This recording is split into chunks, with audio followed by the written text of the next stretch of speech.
nga barkeji serande leyɗele fof e barkeji almuɗum gunas en calmini bandiraɓe fof ha tengti e hettotoɓe Windere TV en calminiɓe en juurimaɓe kadi en beltanima ɗowoɓe golle ɓe Daka ko hunde hawnide no fewi kadi ko hunde welde jangtade sababude so tawi Daka o fandima kono wona lebbi ɗiɗi koye golle wona e golle ɗe ko guila e soppugol leɗɗe ha e darnugol caaleje addoygol kartaje ene hurlugol e sakkitogol e fewnugol keblorɗe dendagal kono waɗe hen koye nder ɗiɗo lebbi ɗiɗi fewnete ko yettere Allah no fewi pewnugol ngol ne ko dendagal julɓe ɓe ballodirta e nokku ceerno o dental ngal foof wallodirta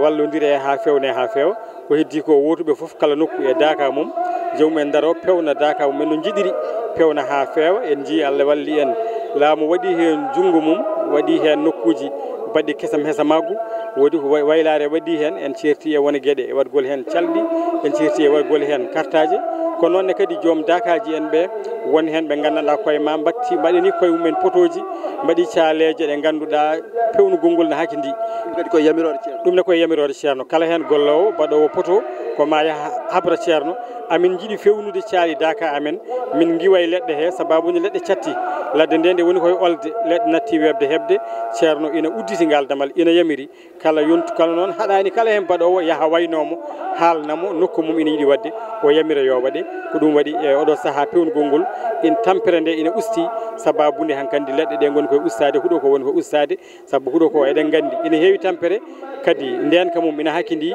yalla dandu so jeygol waɗi hen ɓuuri hewde lor ɓuuri hewde tampere ko ɗum waɗi ceerno no yamiri e o ndiɗo mbadi yo yimɓeɓe gabbo e ndiɗo mbadi gardi e kesam hesamagu ndi tawa kadi kala hen kone fewne yaadi ko juɓɓudi ndi ganduɗa ko juɓɓudi alliyankoyre ndi juɓɓudi jahannoni guila adandi ko noonne kadi mbiɗa so Daka sakima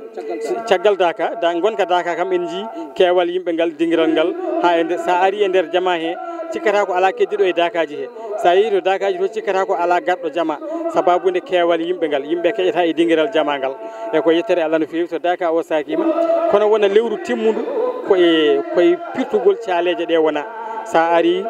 gonga ina so woni balɗe tati yimɓeɓe gussima walla kam fodde yontere yimɓe gussima kono ha wona lewru kala ne garɗa tawat ga neɗɗo sababude yimɓeɓe gaynani rusde bagasuji mumen e ko ɗum waɗi Daka ina ƴeewi haade Daka lebbi ɗiɗi caggal Daka lewru caggal Daka fodde lewru taw yimɓe goni koye firtude caaleje e rusugol bagasuji ko noon Daka sifori to banggue golle mum ina wayno fodde lebbi tati timmuɗi ɗi nokku o yewata wadde mbiyen Daka ko lebbi tati e balɗe sappo lebbi tati timmuɗe e balɗe sappo ɗe goni incuru mawnu ndu woni nokku rewirɗe dewal Allah manggal ngal dowowuji mawɗi ɗi kono amma lebbi ɗiɗi gaddi ɗi ko golle lebbi ɗiɗi cakkitiɗi ɗi ko firtugol ko fewnano ko e moftoygol bagasuji mumen somi a jarama mi weltima a jaabima namdal ngal no hannirtini a jarama ɗum noon bandiraɓe yeeɓiyonkoɓe Ayaw Windere TV ko ɗum min gaddanno on e subaka Daka hitande ujunaje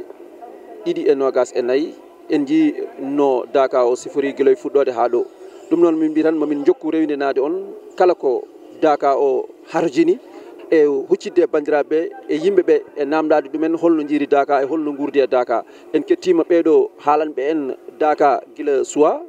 keblogol mum ha no Daka wurda kono noon kadi caggal Daka nde wonno ko dawe tati waɗi dawal garnal ngal ko haade Daka e nder Daka caggal Daka ɗum noon enen foof en jiiri noon to karallagal to walla mbiyen to caméra to wonno toon ko Oumar Dor Kume gaye micro go ko Issa Amadou Diop Idi Kane min calmini min juurima ɗum noon haza assalamu aleykum wa rahmatullahi taala wa barakatuh nga barkeji serande leyɗele fof e barkeji almuɗum gunas nga barkeji serande leyɗele fof e barkeji almuɗum gunas